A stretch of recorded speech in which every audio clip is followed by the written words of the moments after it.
New Zealand के घने जंगलों में एक अजीब सा तोता रहता है। ये है काकापो, बिल्कुल निराला पंछी। ये एक ऐसा तोता है जो उड़ नहीं सकता। सुनने में थोड़ा अटपटा लगता है ना, लेकिन काकापो ने अपना अलग ही रास्ता बनाया है जिंदा रहने के लिए। हवा में उड़ने की बजाय ये जमीन पर चलता है। इसके पंख बस याद दिलाते हैं इसके पुराने उड़ने वाले पूर्वजों की। काकापो ने उड़ने की आजादी को छोड़ दिया है जमीन पर रहने के लिए। ये दिखाता है कि कुदरत कितनी एडेप्टेबल। इस अनोखे बदलाव ने इसे फन एंड इंटरेस्टिंग बना दिया है। कुदरत का एक ट्रू मिरेकल। काकापो की यूनिकनेस डजंट एंड देयर। यह एक ऐसा पक्षी है जो अपने अनोखे जीवन शैली के लिए जाना जाता है। ये अद्भुत तोता रात का प्राणी है। दिन के समय जब बाकी पक्षी आराम कर रहे होते हैं, काकापो अपनी ऊर्जा संचित कर रहा होता है। जैसे ही जंगल में अंधेरा होता है, काकापो जाग जाता है। It's world lights up in the moonlight. ये समय उसके लिए सबसे महत्वपूर्ण होता है। जब बाकी तोते अपने घोंसलों में सो रहे होते हैं, काकापो अपनी रात की खोज शुरू कर देता है। ये खोज उसे भोजन और साथी दोनों की ओर ले जाती है। इसकी बड़ी उल्लू जैसी आंखें खाने के लिए जमीन पर नजर दौड़ाती हैं। ये आंखें उसे अंधेरे में भी स्पष्ट देखने में मदद करती हैं। इस रात की जिंदगी ने इसकी इंद्रियों को तेज कर दिया है, जिससे यह अपने वातावरण में हर छोटी से छोटी गतिविधि को महसूस कर सकता है। इसकी सूंघने की शक्ति इतनी तेज हो गई है कि ये अंधेरे में आराम से रास्ता ढूंढ लेता है और अपना मनपसंद खाना खोज लेता है। यह शक्ति उसे शिकारियों से भी बचाती है। काकापो एक ऐसा तोता जो छाया में रहता है, हमें याद दिलाता है कि कुदरत भरपूर आश्चर्यों से भरी है। उसकी रात की दुनिया हमें यह सिखाती है कि हर जीव का अपना एक अनोखा तरीका होता है जीने का। काकापो की कहानी सिर्फ अजीबोगरीब बदलाव की नहीं है, बल्कि मुश्किलों से लड़ने और जिंदा रहने की भी है। कभी ये तोते न्यूजीलैंड में खूब थे। Their numbers were plentiful across the island. New Zealand, जो दुनिया के बाकी हिस्सों से अलग थलग है, काकापो जैसे अनोखे और अजीब जीवों के लिए एक सुरक्षित जगह बन गया था। इन सीधे साधे पंछियों के लिए कोई खतरा नहीं था, इसलिए ये इस जन्नत में फलते फूलते रहे। लेकिन न्यूजीलैंड में इंसानों के आने ने काकापो के लिए क्रिएटेड ट्रबल। इन नए लोगों से होने वाले खतरे से अनजान काकापो शिकार और घर छिनने का शिकार हो गए। और तो और इंसान अपने साथ चूहे, बिल्लियां और नेवले भी ले आए, जो ऐसे शिकारी थे जिनका काकापो ने पहले कभी सामना नहीं किया था। इन नए शिकारियों ने काकापो की आबादी पर कहर बरपाया, उन्हें खात्मे की कगार पर धकेल दिया। काकापो की यह हालत दिखाती है कि इंसान कुदरत पर कितना बुरा असर डाल सकते हैं। लेकिन ये उम्मीद की कहानी भी है, उन संरक्षणवादियों के समर्पण और जुनून की कहानी जिन्होंने इस अनोखी प्रजाति को गायब नहीं होने दिया। हालात की गंभीरता को समझते हुए वैज्ञानिक और स्वयंसेवक काकापो को बचाने के लिए एकजुट हुए। ये लोग इस प्रजाति के रक्षक बन गए, बचे हुए पंछियों की रक्षा करने और उनकी संख्या बढ़ाने के तरीके खोजने के लिए दिन रात काम करते रहे। भाग 6, ऑपरेशन नेस्ट एग। सबसे कामयाब संरक्षण कार्यक्रमों में से एक ऑपरेशन नेस्ट एग प्रोग्राम रहा है।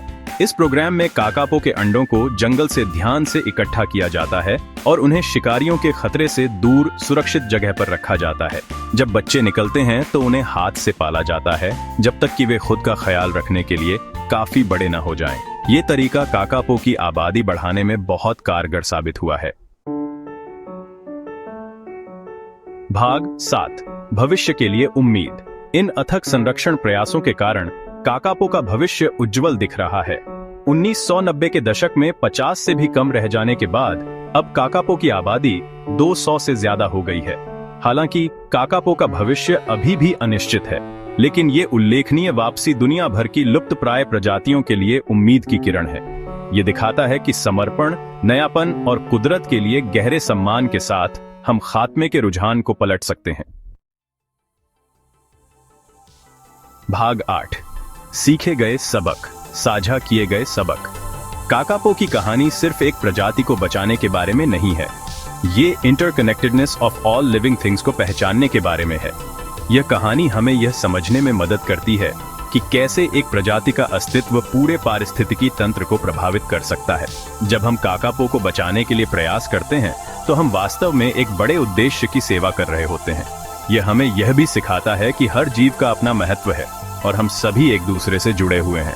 काकापो एक प्रमुख प्रजाति है, जो जैव विविधता की रक्षा करने और हमारे ग्रह के पारिस्थितिक तंत्र के नाजुक संतुलन को बनाए रखने की जरूरत का प्रतीक है। यह प्रजाति हमें यह याद दिलाती है कि प्रकृति का संतुलन कितना नाजुक है और इसे बनाए रखने के लिए हमें कितनी मेहनत करनी पड़ती है। काकापो की सुरक्षा के प्रयास हमें यह भी सिखाते हैं कि हम अपने पर्यावरण के प्रति कितने जिम्मेदार हैं और हमें इसे संरक्षित करने के लिए क्या क्या कदम उठाने चाहिए। काकापो को बचाकर हम सिर्फ एक पंछी को नहीं बचा रहे हैं, हम अपनी प्राकृतिक विरासत का एक टुकड़ा बचा रहे हैं जो पृथ्वी पर जीवन की अविश्वसनीय विविधता की याद दिलाता है। यह हमें यह भी सिखाता है कि हर प्रजाति का अपना एक महत्वपूर्ण स्थान है और इसे संरक्षित करना हमारी जिम्मेदारी है। काकापो की सुरक्षा के प्रयास हमें यह भी दिखाते हैं कि हम अपने पर्यावरण को कैसे बेहतर बना सकते हैं और इसे आने वाली पीढ़ियों के लिए सुरक्षित रख सकते हैं।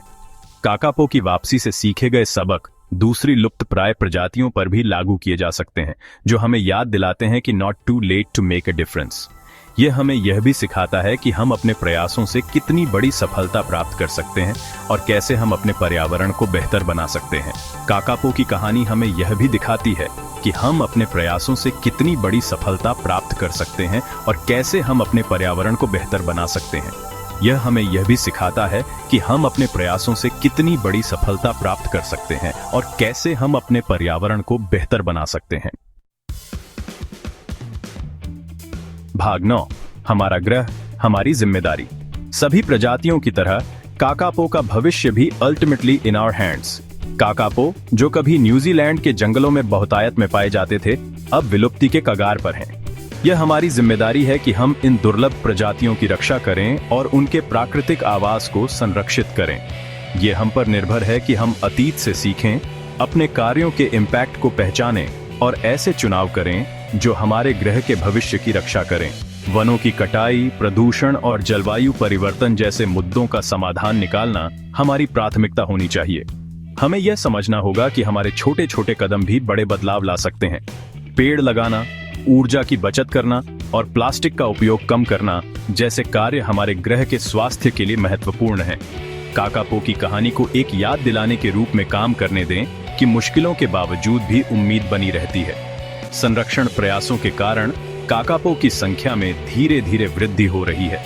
यह हमें यह सिखाता है कि अगर हम मिलकर काम करें और सही दिशा में प्रयास करें तो हम असंभव को भी संभव बना सकते हैं। साथ मिलकर काम करके हम अपने ग्रह की कीमती जैव विविधता की रक्षा कर सकते हैं और यह सुनिश्चित कर सकते हैं कि आने वाली पीढ़ियां कुदरत के अजूबों को देख सकें, जिसमें उड़ न सकने वाला तोता काकापो भी शामिल है। हमें यह याद रखना चाहिए कि पृथ्वी केवल हमारी नहीं है, यह उन सभी जीवों का घर है जो हमारे साथ इस ग्रह को साझा करते हैं। इसलिए हमें उनके लिए भी एक सुरक्षित और स्वस्थ पर्यावरण सुनिश्चित करना चाहिए।